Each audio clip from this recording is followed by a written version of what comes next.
to the World Alliance to give us the opportunity to discuss about wild-type amyloidosis. So I'm Professor Demy. I'm come from France. I work nearly very close from Paris, and we are sharing this discussion with Professor Fabio Fernandes from Brazil. So we will start with some slides, and then we will discuss the way we are treating and diagnosing wild-type amyloidosis patients in our countries. So can I have the slides, please? So thank you. So in France, we have the luck to have access to the treatment, and now there are more than 2,600 patients treated on tafamidis with wild-type amyloidosis, most of them, not all of them, but most of them in France. Next slides, please. So the thing is that we are dealing with severe disease, and what we have tried to talk with our colleagues is that the disease has a dynamic process, which means that the amyloid fibrils are growing and infiltrating the organs, and particularly also infiltrating other organs like the guts, like the kidney, or like the tegument. And we are, as doctor, we need to focus on the heart as cardiologists, but also on all the other extra cardiac symptoms and infiltration to treat our patients, and of course to give them a good quality of life. Next slide, please. So in France, we are dealing as cardiologists on these three types of amyloidosis. And of course, I will focus my talk about wild-type amyloidosis. Next slide. And the wild-type amyloidosis is due to the production by the liver of transferrin in form of tetramer. And it is the dissociation of a tetramer that gives amyloid fibrils. We don't know the physiopathology of this disease. We don't know why there is a dissociation in the tetramer in amyloid fibrils that give this wild-type amyloidosis. We know that it's linked with the age, and this is why it was called before senile systemic amyloidosis. And we know also that this disease, amyloid infiltration, is very frequent, particularly in men, as we know that 25% of men older than 80 years old have amyloid deposits and transferrin amyloid deposit in the heart. Of course, they don't have, all of them don't have a cardiac amyloidosis, but a certain number of persons have this disease. In France, it is important to know, due to our history, that we have a lot of patients also with hereditary transthyretin, due to what was called before the African American mutation, the VAL122. And this is facing major problem because we need to do the genetic testing and we need to diagnose them and to differentiate the patient with wild type and the hereditary form, because in the case of hereditary form, we need to, of course, take care of all the family. And that's something that's very important, to do the genetic testing, even in elderly patients that have wild type, of course, but because TTR cardiomyopathy is mostly always occurring in elderly patients. Next slide.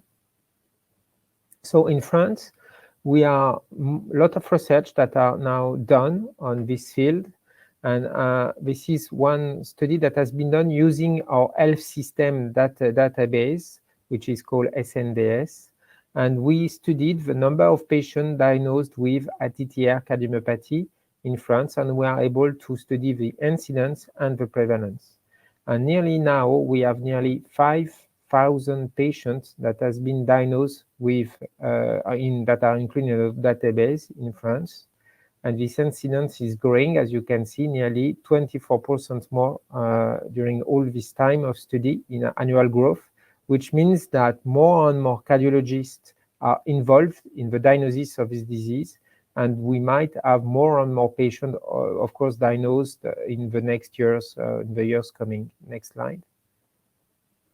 So we know also that these patients, particularly with wild type, are mainly so elderly patients, and a lot of them are men, But what we observe is that also the number of women diagnosed with wild-type amyloidosis is also increasing, and that there is maybe a problem with women because cardiologists are less kind, in fact, to do the testing in elderly women, maybe because they are applying the same threshold measurement than men to diagnose TTR patients. And mostly I was speaking about the heart increase in thickness. And of course, the ladies has got a smaller heart, so maybe we are underdiagnosing this disease in women. Next slide. So we have this large number of patients, so we are increasing years after years the number of patients that are diagnosed is due to the involvement of a lot of cardiologists in a French network.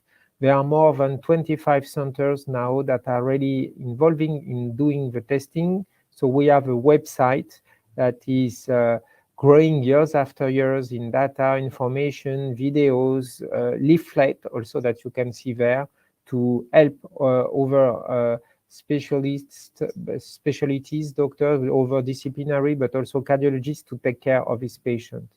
And we have also created a live bibliography of 30 minutes every 2 weeks to push a lot of information and actualities about new publication that really help to grow also the awareness of doctors as they are seeing always amyloidosis written everywhere, videos, replay, etc. And of course, it brings a lot of knowledge to cardiologists and physicians to diagnose and treat this patient. And I think that all this communication due also to the French Association of Patients, and of course with the help of a lot of pharmaceutical companies, it's growing the awareness in this disease. Next slide. And in France, we have the luck also to work with other specialists as geriatrician, rheumatologists, neurologists, nephrologists, and of course hematologists. And we are able to screen our patients and to treat them and follow them for all the different involvements that they can have as carpal tunnel syndrome, lumbar spinal stenosis, hearing loss. And we are able to describe really the natural history of the disease and how all this extra cardiac involvement can help in the diagnosis of this patient. Next slide. And here I want to show you something that can look a little bit complex, even it's nice. It's the 3 different types of amyloidosis. On the right, you see it's transthyretin wild-type amyloidosis. In pink, you have all the extra cardiac signs, and you can see some years written, and it's the number of extra cardiac signs that occur 5 years before the cardiac diagnosis of amyloidosis. So you see that we are now pushing some information for other colleagues like rheumatologists, orthopedists, because we can diagnose the patient earlier. And we know that earlier is better, and particularly in wild type, you can see that all the extra cardiac signs occurred nearly 5 years before the cardiac symptoms and before the cardiac diagnosis. So we need really now to work, and we have really increased our network, and we are increasing our network with involving other specialties in the diagnosis of TTR wild type. Next slide. And what is important also is the access of treatment, and I'm sharing a paper that has just been accepted today. So it's maybe look a bit complex, but we have in our centers followed a lot of patients, and we have luck to have tafamidis, so we were able to compare the effect of the drug before the natural history of the disease before tafamidis, this is cohort A, and after tafamidis treatment, it's cohort B. Next slide. And what is interesting is to show what is the impact of tafamidis in a real-life setting cohort of patients. So in blue, it's before we have tafamidis, and in red, after tafamidis. So the gray bar indicates the patient who died, and you can see that the gray bar is more important really before tafamidis than under tafamidis. And tafamidis really changed the prognosis of our patient, and we are so happy to have the first treatment available for wild type. What is also in blue is the NT-proBNP, which is a marker of heart failure in our patient. And you can see that mostly after tafamidis treatment, all the patients, the percentage of patients keeping in blue with low NT-proBNP value is higher than before tafamidis. So it's really new data that we are sharing there, but it shows how tafamidis has changed of the way of we are seeing this disease. So now in France, all the patients that are diagnosed, they need to be diagnosed, are put under tafamidis, and it stabilizes their cardiomyopathy. And so we have now room to treat all the other symptoms and extracardiac symptoms and organ involvement, and we need also to treat them to keep, of course, a good quality of life to our patients. So next slide. So it's maybe, I will conclude like that, but I think we will discuss with Fabio from Brazil, but clearly we know that even if we are progressing, is still underdiagnosed disease in France. We are needed more and more multidisciplinary assessment and care of this patient for all their extracardiac involvement. And of course, we are so happy to have a treatment that stabilizes the disease and change the face of the disease in France. And now we are dealing that the patients are coming back and are still alive, and we are facing by the number of patients that we have to take care. And that's why it's very important in France now to start to spread the knowledge to treat the patient by cardiologists in town and et cetera, to keep more and more patients treated. Thank you very much. And I think that we can discuss, Fabio, and share. Very, very good knowledge, Professor. Amazing. It's always a news that you bring to us. We have been learning with your studies. We are very pleased to be here with you. For me, it's a great honor. And I would like to say also to Agnes for this invitation, and Fabio also for giving me this opportunity. Congratulations. Thank you very much. It's very nice. It's kind. So how are you dealing with your patients in Brazil, and how do you have access to the treatment for your patients, and what you can do? Thank you for this question. We have a lot of problems in Brazil.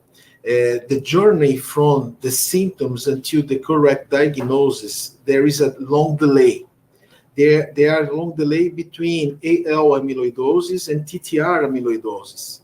AL amyloidosis, we have reaching a correct diagnosis in 6 months because the AL is more toxic than infiltrative disease. And TTR amyloidosis, wild type, the delay is 2.5 years. 2.5 years. So this delay, we know, have you already said, it's a progressive disease. The times, it's a race against time. It's a race against time. So we are trying to do more early diagnosis. Unfortunately, in Brazil, our patients looking for 5 physicians before the correct diagnosis. In 80% of the cases, the patients looking for 5 physicians, cardiologists, hematologists, even clinical general for a correct diagnosis. And there is no access for the full treatment with tafamidis. Unfortunately, I was looking for the right number, the patients who are receiving tafamidis in Brazil. We have only 283 patients receiving tafamidis in Brazil. Too few patients when compared to France, unfortunately. Yes. And the only available treatment in Brazil is for patient who has hereditary amyloidosis. There is no treatment for wild type patients.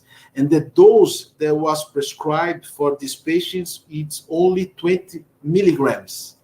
And has proven in your wonderful paper, the correct dosage is 8 milligrams. And these 8 milligrams, unfortunately, now are not available to prescribe in our patients, unfortunately. Only 20 milligrams for patients who are suffering from hereditary form. So how you can obtain the treatment for the wild type? Is it due to the regulation? Is it due to the cost for the patients? Is it possible to have an early market access program, or I don't know? In Brazil, there is an organ, in the public organ, that demands this amount and the value. They call Conitec. And because the price, Conitec don't allow it for prescribing tafamidis with 8 milligrams, unfortunately. The only available prescription is 20 milligrams for polyneuropathy, nor for cardiomyopathy, unfortunately. And we're not able to prescribe 8 milligrams even for hereditary, even for wild type amyloidosis, unfortunately.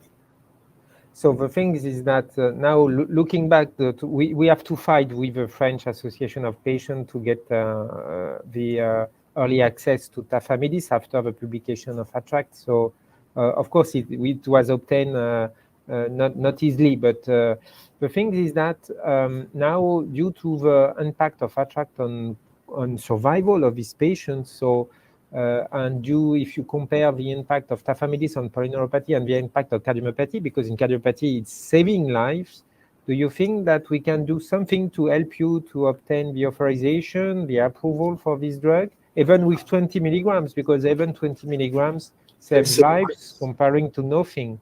Of course. We have no doubt that 20 milligrams is better but nothing. than nothing. Our patients who suffer from hereditary amyloidosis also has polyneuropathy, because in our mutations are due to Portuguese origin and African American origin. And this patient also suffers from a mixed phenotype. So we can try to give him 20 milligrams when he has hereditary. The big problem when we face off a patient with wild type, there is no available treatment for delivery for this kind of patients. We are trying to put these patients in international studies. For example, in Apollo, Attribute, Ion, CardioTransform. So it's the only way for trying to give this good medication for these patients after the trial for the long extension study.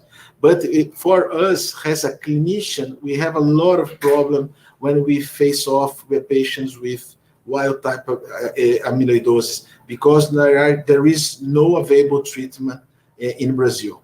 We try to talk with patients associations, even public government, and we try to do better with our patients. But it's like a war. It's a long way to try to do the right thing. So Fabio, I know that you did really very important work to increase the awareness and knowledge in a very few time. In fact, for how long are you working on this disease and improving the diagnosis in Brazil, and how many patients are diagnosed with wild type in Brazil now?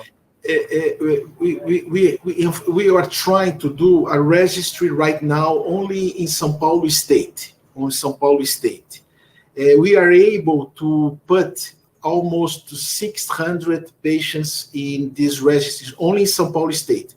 São Paulo, it's the largest and the biggest state in Brazil. The vast majority of people lives in São Paulo. In São Paulo, we also have 600 patients with amyloidosis. Half of that might be wild type amyloidosis, because we have a lot of patients in the hereditary form looking for the centers, amyloidosis centers in São Paulo. Is it easy to have access to the genetic testing for all the patients, even the elderly one? We are partners. The lab send us free genetic testing. Okay. We have labs that have sent us a free genetic testings, and our centers belong in a university in the university provide the genetic testing for these patients. So thank you, Fabio, for this discussion, and it was very interesting to share our experience, and we can consider that we are very lucky in France to get access to the drug, and I hope that maybe the alliance which is a big association, world association, might help you in getting the drugs for all the drugs available for your patient, and I hope that they are listening to us, of course, and they can help you. Thank you very much. I really say thank you for these invitations. I would like to say thank you for all knowledge and congratulations for the studies. We have been learning a lot since you have beginning our study in cardiac amyloidosis, and say thank you for Agnes for this invitation. Thank you so much. Okay, thank you very much.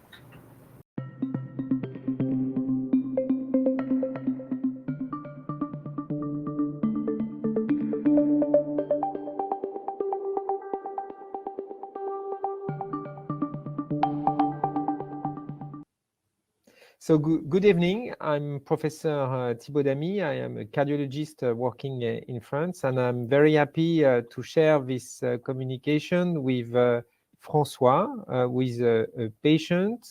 François, how old are you? I'm 72. 72, okay. So you have a disease called wild-type TTR transthyretin amyloidosis. For how long have you been diagnosed with this disease? Well, I've been diagnosed a suspicion of amyloidosis at the end of 2019, when my cardiologist suspected, following a conference that you delivered and that he listened to a few months before, suspected an amyloidosis, and he made an echography of the heart, which showed a thickening of the myocardium.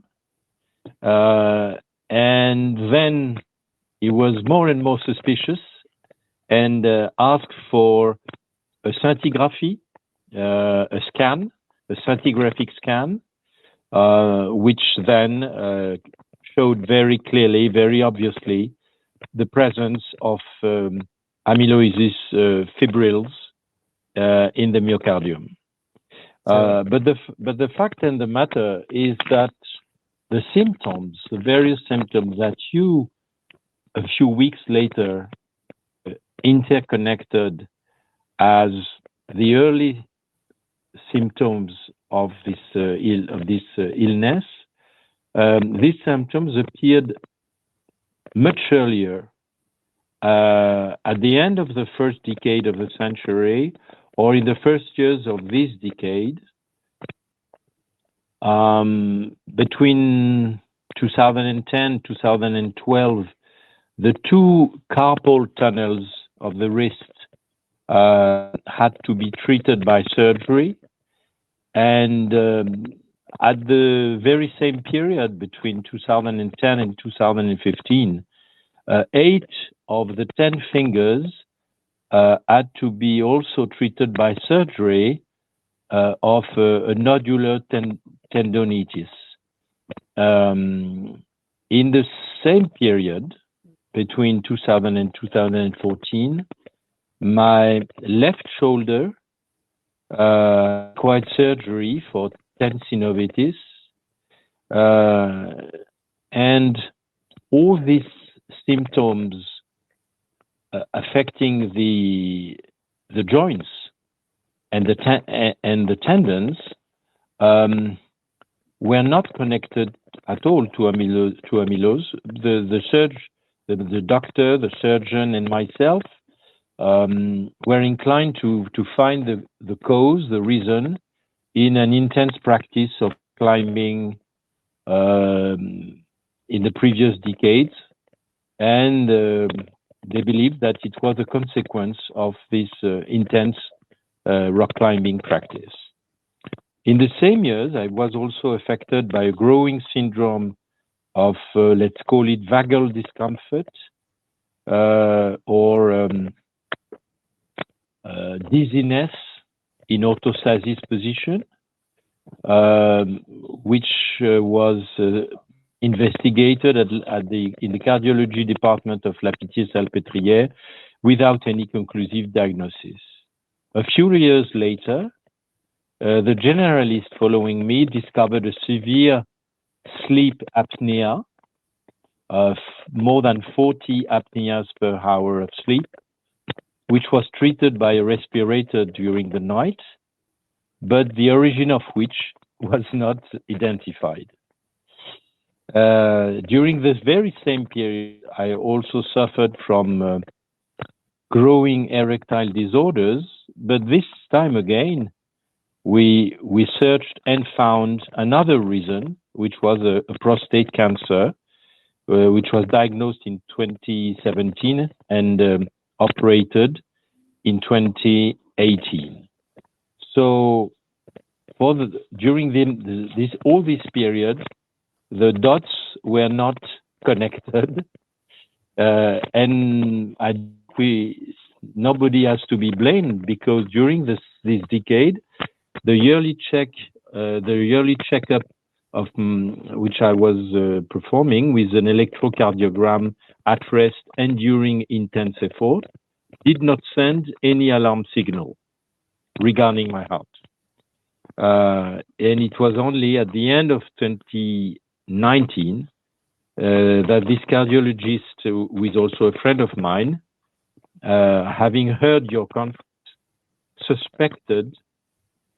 connected the dots, suspected the illness, and asked for the exams which proved the illness.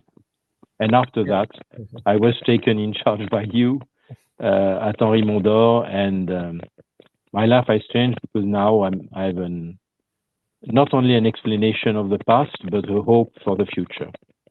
Okay, so you are now on treatment. Which treatment are you taking, and how do you feel with this treatment? You prescribed tafamidis, 80 milligrams per day, which I supported very well. I had, by the way, practically not any negative side effects. And it seems from the control that are performed at your service every quarter that it has stabilized the function of my heart. It has not changed the problems in the joints, and another one has appeared since dans les vertèbres lombaires in the back. Spinal, yeah. Which is a kind of carpal canal of the spine. Lumbar spinal disease. But well, I've no problem to live normally since, and more important, as I said, I have a hope for the future, because I'm very confident that the progress will keep on, and that rather sooner than later, they will have a drug which will clean body of the patient from the accumulated fibrils, and not only stop the production of new fibrils. So thank you very much. Yes, you bring a lot of hope to other patients, and we hope that we will have this drug soon. So thank you very much to share with us your life, and I hope that it will help to increase awareness on physicians, but also in patients, for all the different symptoms that they can have, and link them to the disease, and of course GPs and other doctors. Thank you very much, François. Thanks to you. Thanks to you, Professor. Bye-bye.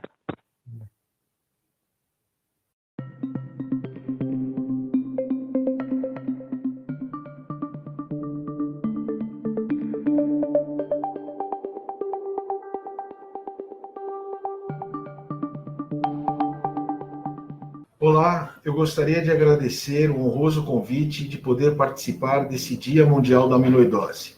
Meu nome é Fábio Fernandes e eu sou do grupo de miocardiopatias no INCOR. E terei a honra e oportunidade de conversar com um paciente, um amigo, que é o senhor Fernando Faria. Fernando, muito obrigado pela sua presença, por estar aqui presente conosco, por nós podermos difundir o conhecimento e a importância da amiloidose. Eu gostaria de fazer algumas perguntas para o senhor. E a primeira pergunta: por quanto tempo o senhor, do início dos sintomas até o correto diagnóstico da amiloidose, quantos meses se passaram e quais eram os sintomas principais que o senhor tinha? Aproximadamente uns 8 meses. E o sintoma que eu sentia era falta de ar quando eu me deslocava ou pegava algum peso, alguma coisa assim. Pois não. E o senhor chegou a fazer quais exames para chegar nesse diagnóstico? Eu fiz um caminhão de exames. Eu fiz cateterismo, fiz biópsia do coração, foi através dessa biópsia foi mandado para a clínica Mayo, e que foi identificado que era amiloidose selvagem, certo? Passei por uns 8 médicos e teve vários exames. Eu não saberia, devido ao tempo já decorrido, de lembrar todos, mas fora cateterismo e biópsia do coração, foram vários. Pois é.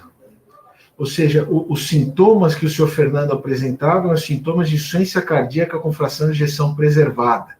E para chegar nesse diagnóstico foram múltiplas modalidades: eco, ressonância, cateterismo, incluindo até a biópsia. Pois não. E o que eu gostaria de saber, também estava muito interessante, quais que foram os principais clínicos que o senhor passou? Eram cardiologistas, clínicos gerais? Porque, como o senhor comentou, foram 8 clínicos. Ou seja, até chegar ao diagnóstico, foi uma longa jornada até o correto diagnóstico. Foram 3 cardiologistas, mais ou menos. Eu não sei o que é que o fio é. Hematologista. Hematologista também foi. Clínico geral? Clínico geral também, passei vários. Foi uma epopeia. Uma epopeia até chegar ao diagnóstico correto. Então, por isso que é importante o conhecimento e essa difusão do conhecimento para tentar abranger não só os clínicos, médicos e principalmente os pacientes para o correto diagnóstico, porque nós sabemos que o tempo é muito importante. Eu queria perguntar para o senhor Fernando, quais que foram as dificuldades do senhor como um paciente com amiloidose em termos de acesso à medicação, acesso a exame, acesso a centro de referência? Ainda bem que logo cedo me indicaram aqui o INCOR, a sua pessoa, que é uma pessoa especializada e que administra esse centro aqui, certo? Mas passei também por outros especialistas e a maioria dos exames, fora aqui o INCOR, foram praticamente todos pagos. Uma série de exames, apesar de ter plano de saúde, mas a cobertura, às vezes, é limitada para determinados exames. O senhor teve, então, um pouco de dificuldade ao acesso a determinados exames específicos para o correto diagnóstico da amiloidose? Só em laboratórios foram vários. Pois não. Inclusive a biópsia, que na época não era padronizada aqui no Brasil, ela teve que ser mandada para um outro centro de referência fora do país. Hoje o Brasil tem centro que faz espectroscopia de massa, mas na época do diagnóstico do nosso amigo Fernando, teve que ser encaminhada para fora. E com relação ao tratamento específico da doença, Fernando, nós sabemos que o tafamidis é uma medicação que está aprovada. Infelizmente, no Brasil, ele só é aprovado para pacientes que têm a forma hereditária, ou seja, que tem uma mutação documentada, e principalmente aqueles que têm comprometimento neurológico. O tafamidis não está aprovado na dose de 80 miligramas, existem ainda trâmites na Conitec, que é o órgão que define isso, então ele não tem acesso, principalmente no caso do Fernando, que tem a forma selvagem. Como que foi essa dificuldade para tentar, o senhor tentou e não conseguiu, e como que o senhor conseguiu abordar de outras formas? Não, através de indicação de médicos, Como aqui tinha um projeto que estava sendo tratado com a G10, não é isso? Eu, então, me candidatei, porque não tem remédio específico ainda para poder o tratamento da amiloidose selvagem. Então, eu estou nesse programa há já um ano. O Fernando, ele faz parte do estudo Attribute, que tem utilizado o AG10 em comparação com o placebo. Então, ele está já em um ano de tratamento, está esperando a extensão prolongada do estudo para poder receber a medicação ativa. Isso é muito importante quando nós observamos, em termos de Brasil, aproximadamente existem 283 pacientes recebendo tafamides pelo Sistema Único de Saúde, que é o sistema público do Brasil. Mas existem muito mais outros pacientes, principalmente os pacientes com a forma selvagem, que não conseguem ter acesso à medicação. Por isso que a história do Fernando ela é muito importante para a difusão do conhecimento e para estimular as autoridades competentes, que é uma doença grave, é uma doença que traz mortalidade elevada e que necessita um segmento adequado. Fernando, muito obrigado pela sua parceria. Obrigado também. Eu agradeço a Associação dos Pacientes, em especial o Fábio, a Liana, e todo o apoio que nos tem dado nessa luta. Muito obrigado. Hello, good afternoon, everybody. I'm Pablo García Pavia from Hospital Universitario Puerta de Hierro in Madrid, Spain. I'm a cardiologist. I'm the director of the Hereditary Cardiac Disease Unit and Heart Failure Unit at Hospital Universitario Puerta de Hierro, and it's my pleasure to chair this little debate with Professor Dami and with Dr. Fernandez, that you have heard them in the talk and then in the dialogue with our patients. So thank you for joining me, Thibaut and Fabio. It is a pleasure to have you here, and we're going to go through the debate and the questions that have been done during your presentations. So people were very interested about the different access to treatments currently. They were impressed about how easy it was to obtain tafamidis in France, Thibaut. And we got some questions about how accessible is this treatment in Europe. Do you have any, can you please let us know what is the situation in other countries all over Europe?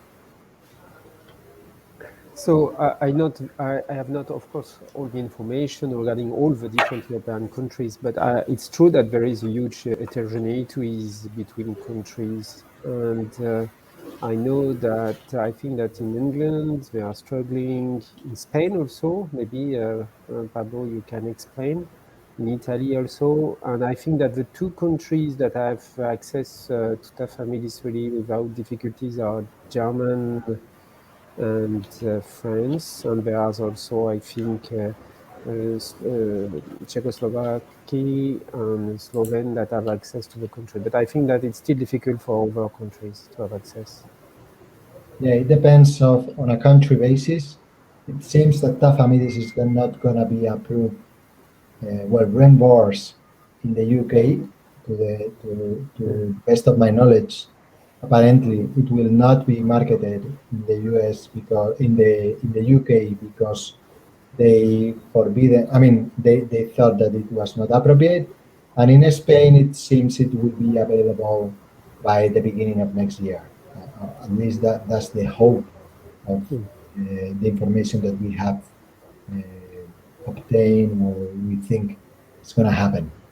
Okay, more questions.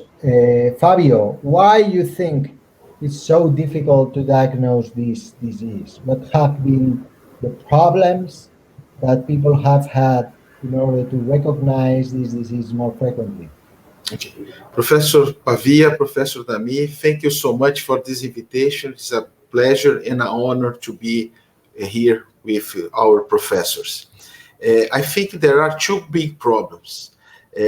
First, because the doctors, the physicians, all specialties are not aware about what is going on with the patients. The patients suffer from a lot of symptoms, and it's a multidisciplinary approach. So they usually look for a hematologist, other neurologist, even cardiologist, and may confuse with other disease. especially in cardiology, they can mimic hypertrophic cardiomyopathy, even patients with preserved ejection fraction, heart failure with preserved ejection fractions, and even patients with aortic stenosis. So it's a great variety of symptoms and signs that might confuse the first diagnosis.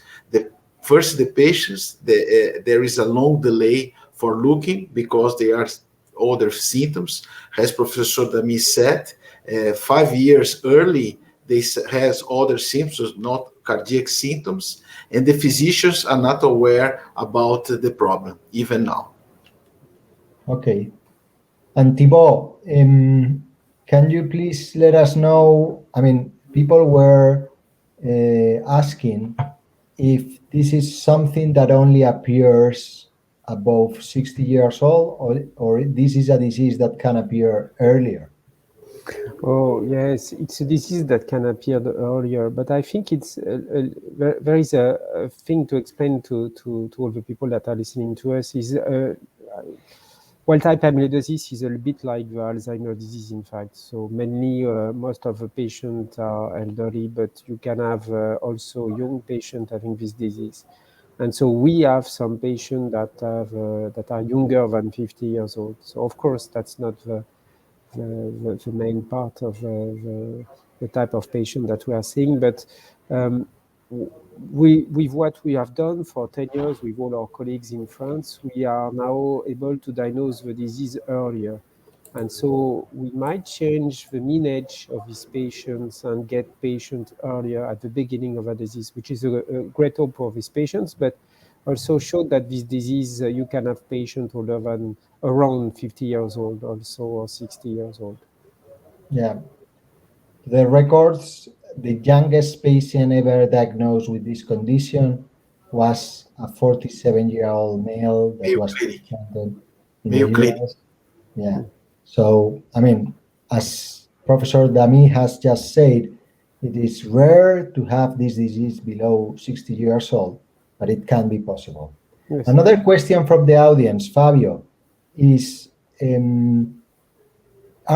why some people get this disease and other elderly people do not? Is there any genetic predisposition? Is that known? Unfortunately, until now, we don't know why some people develop a wild amyloidosis because the protein become unstable. In others, there are no explanations. We have seen, dependently, in the hereditary forms, dependently the age, some kind of mutations appear early than others. In Brazil, we have a mutations, VALMET30 appears lately about 60 years old, and valvalina isoleucina 142 appears around 70s. So in wild type, we don't know why the protein becomes unstable, unfortunately. Okay. Another question, Thibaut, this is for you. Is heart transplantation an option for patients with wild-type TTR amyloidosis? Oh, yes, it can be an option. The only thing is really dependent of each country program of heart transplant. And for us, for example, in France, we were not transplanting in our center patients that were older than 65 years old. So the problem with this disease, as we were always diagnosing this patient at late stage of a disease, and of course, to benefit from a heart transplant, you have to have a very severe disease. A lot of patients were excluded from this possibility of treatment by heart transplants. So now things has changed because, of course, we've got treatment that we are able to use in France, and also because we are now starting to transplant patients older than 65 years old with a selection of organs, of course, adapted to the age, and we are able to also now transplant patients younger than 70 years old, which make more possibilities for patients. But I think that the number of patients that we need this treatment will decrease due to the huge utilization of tafamidis, hopefully for the patient. It's better to be on drugs rather than having the heart transplant. Heart transplant need to be the last possibility that we have to save the patient. Yeah, heart transplantation is like curing a disease to have another disease. I mean, Yes. heart transplant receptors do need to take medications for their entire lives, and they have other complications. So it's So not. the thing that it's really improving the patients also. So because Yeah, they but have obviously better it has quality of life, consequences. less So if we symptoms. can avoid that, obviously it's better. Yeah, Okay, another question from the audience, Fabio. So this for you, and maybe Thibaut can also participate on the answer. So they said, do the wild-type TTR patients get symptoms like the hereditary with polyneuropathy or not? We have seen in your patients 5 years, 7 years before, some patients who suffer from carpal tunnel syndrome, and almost all of these patients did surgery because this problem.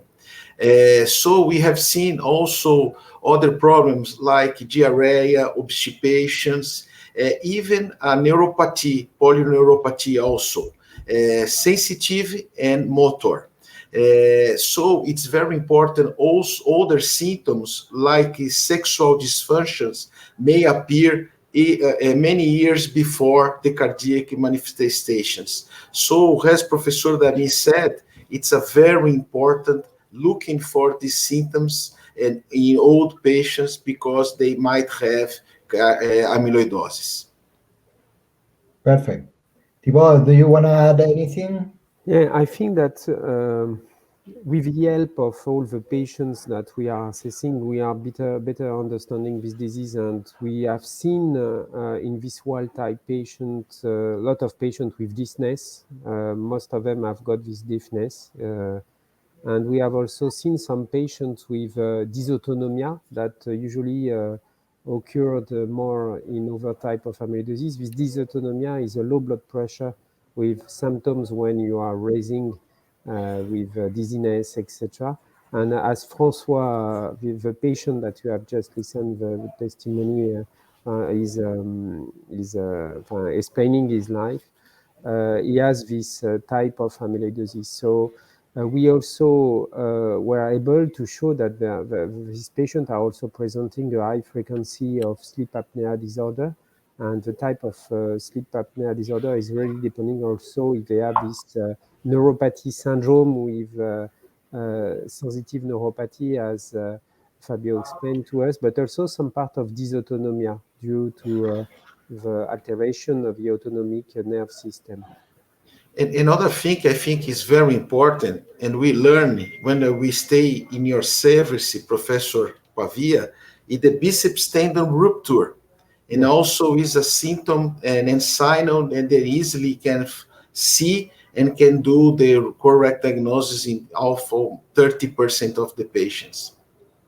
Yeah, certainly is a good sign in order to suspect that disease. Okay, one last question for Thibaut.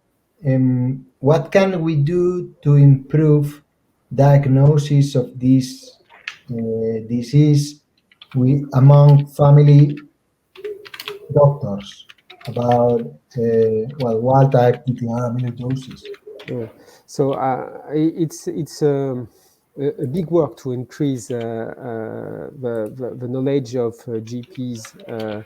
And so in France, for example, there are 80,000 of GPs, and to spread all the knowledge and information, it's quite hard. So we started to try to improve this knowledge, but it's very difficult to reach each of them. And of course, when you do this information, you need to continue going on. It's just not at one moment. So you need a lot of different tools. These leaflets that we are always, at any time we send a report to GPs, we add some leaflets about the disease, our communication and congress, also a lot of different medias, medical medias that can be used.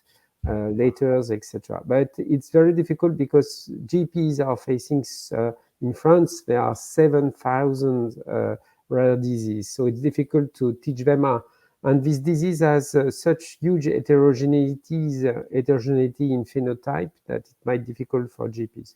So the thing is increasing the awareness. We need to spread a very simple language about the symptoms and how to help them to create the pathway to the diagnosis, meaning that we need to involve also cardiologists in this fight. And in France, it's very depending on how the healthcare system is organized in each country.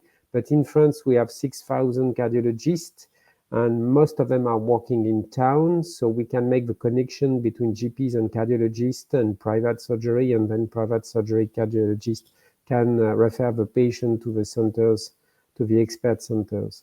And that's maybe how we succeeded to improve the diagnosis in France, is starting with cardiologists. Fantastic. So thank you very much. Thank you very much, Dr. Fernandez and also Professor Lamy. It has been a pleasure having you both here today on Tuesday, October 26th, the World Day of Amyloidosis. I hope you have enjoyed this talk and looking forward to see you face-to-face very soon. Thank you. Thank you, Professor Garcia. Thank you, Professor Fernandez. It was a pleasure. Thank you to the audience also. Thank you. Wonderful day.